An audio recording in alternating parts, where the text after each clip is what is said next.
worst things ever. Getting these bad boys undone.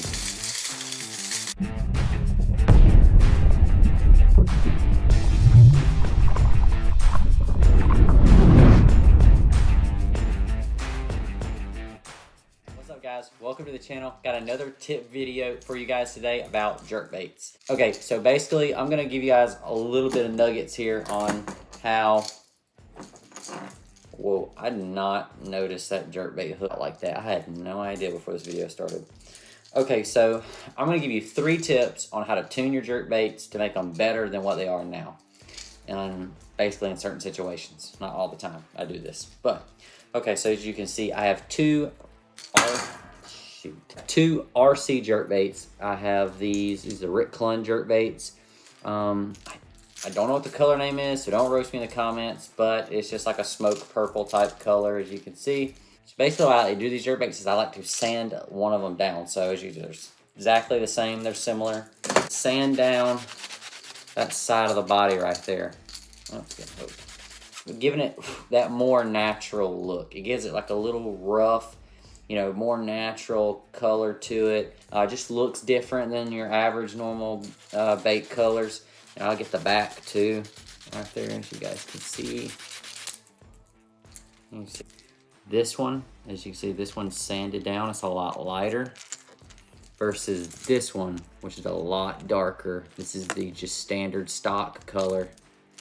And basically what I'm doing with this is, like I said, it gives it that more natural, rough, patchy color. You know, it looks more like a beat up shad or an older shad. It just looks way more natural. And this is going to work especially in clear body lakes like Lake Lanier, local man-made reservoirs with clear water.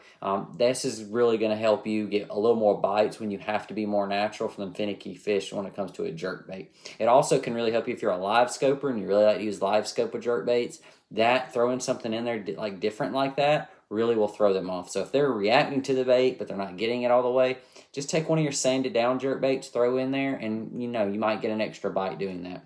I take just a normal jerk bait. This is a Rapala X Shadow Wrap. So I said X Wrap, Shadow Wrap. And I take monofilament.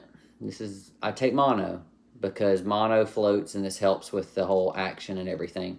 I take about this one's a little bit longer. I usually take about 6 inches, 6 to 7 inches. But you take a 6 to 7 inch piece of mono, tie it to the back of the hook or the eye ring. You can take the back hook off for this too and just tie it to the back ring. And then I just tie it to just a normal worm hook or EWG style hook. And I put a fluke on.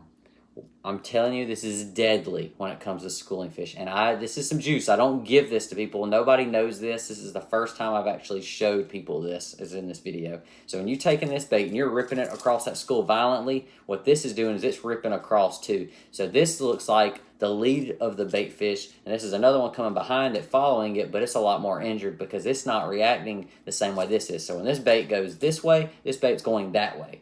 And it's just like a whole zigzag cycle, and it looks very natural. It's very dangerous and deadly in schooling fish. But when you kill it, here's where the magic happens. And yes, it does get tangled sometimes. You just got to take it, wiggle it off, and just keep going. But and it don't get tangled quite as much as you would think, but it does sometimes.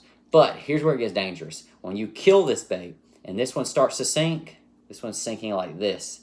This one's going to follow it and do the same thing down, even if you got a floater on. And if it is a floating jerk bait and you're using this technique, it is still going to float to the top, but it's going to do it really slowly. And I'm telling you, the action on that is super dangerous in schooling fish. You really half the time don't even have to, put any action or twitching into this bait, when you're using this. Because you have two working the other at the same time, and it's just like...